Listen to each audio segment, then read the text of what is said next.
मैं डॉक्टर सुनीत तिवारी, आपका मेरे YouTube channel doctor Sunit study classes में हार्दिक स्वागत है। मैं आज आपको शिक्षण की अवस्थाओं के बारे में बताने जा रहा हूँ, जिसको देख के आप कहीं भी एक नंबर का प्रश्न सही कर सकते हैं। इसके लिए आपको क्या करना है, हमारे वीडियो को शुरू से अंत तक देखना है और जो हम बताते जा रहे हैं उसको सुनना होगा। इसके लिए सबसे पहले शिक्षण की 3 अवस्थाएँ होती हैं, जो आपको स्क्रीन पर दिख रहा होगा। सबसे पहले जैसे शिक्षण की अवस्था होती है, 3 अवस्थाएं होती हैं। पहली अवस्था जो है आपकी शिक्षण की पूर्व तत्परता अवस्था, दूसरा है शिक्षण की अंतः प्रक्रिया अवस्था, तीसरी अवस्था आपकी आती है शिक्षण तत्परता के बाद की अवस्था। तो इस तरह से 3 अवस्थाएं होती हैं। सबसे पहले आती है शिक्षण की पूर्व तत्परता की अवस्था, जिसमें शिक्षक जो होता है वो शिक्षण से पहले अपने उद्देश्य को निर्धारित करता है, उसी के आधार पे अपने शिक्षण को निर्धारित करता है कि कौन सी रणनीति बनाएगा, कौन सी व्यवस्था करे कि शिक्षण को आसानी से बच्चों के सामने पढ़ा सके, प्रस्तुतिकरण कर सके। उसी को हम कहते हैं शिक्षण की पूर्व तत्परता अवस्था। इसमें ये जो कार्य करता है शिक्षक, वो क्लास के बाहर का कार्य होता है। यानी कि घर में जो भी हम प्लान करते हैं, सबसे पहले हम पढ़ाने के लिए प्लान बनाते हैं, तो प्लान भी हम हमेशा घर में बनाते हैं। तो इसी को हम कहते हैं शिक्षण की पूर्व तत्परता अवस्था। दूसरी अवस्था आती है शिक्षण की अंतः प्रक्रिया अवस्था।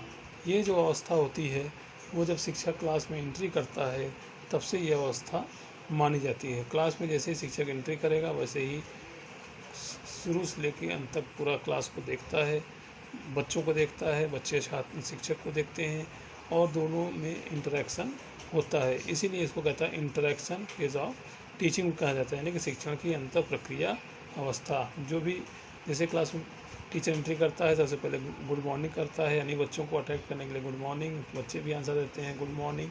तो इस तरह से अट्रैक्शन बढ़ता है और शिक्षक फिर आगे अपनी प्रक्रिया शुरू करता है। इसी को कहते हैं हम शिक्षण की अंतः प्रक्रिया अवस्था। तीसरी अवस्था आती है शिक्षण तत्परता के बाद की अवस्था, यानी कि सबसे पहली अवस्था आपकी पूर्व तत्परता अवस्था, दूसरी अंतः प्रक्रिया अवस्था, तीसरी तत्परता के बाद की अवस्था। यानी कि जब पूरा काम हो जाता है क्लास में, सबसे लास्ट की अवस्था होती है, उसी को हम कहते हैं शिक्षण तत्परता के बाद की अवस्था, यानी कि पोस्ट फेज ऑफ टीचिंग, सबसे लास्ट की अवस्था। इसमें जहाँ पे छात्रों का मूल्यांकन किया जाता है, यानी पूरे शिक्षण का मूल्यांकन होगा, उसी को कहते हैं शिक्षण की तत्परता की अवस्था कहलाती है। अब इसमें भी शिक्षक छात्रों से फीडबैक लेता है, उसने जो योजना बनाई थी, उसने जो व्यवस्था की थी और जो भी उसने अपने कितना उद्देश्य को अपने अचीव किया है, तो इस तरह से छात्रों से फीडबैक लेता है, छात्रों को कितना ज्ञान प्राप्त हुआ एक क्लास में।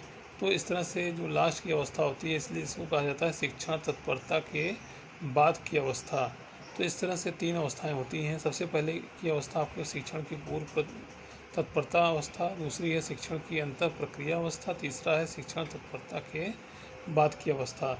इस तरह से आप कह सकते हैं कि शिक्षण की 3 अवस्थाएं होती हैं, पहली, दूसरी अंतःक्रिया अवस्था, तीसरी शिक्षण यानी कि पोस्ट फेज ऑफ टीचिंग अवस्था।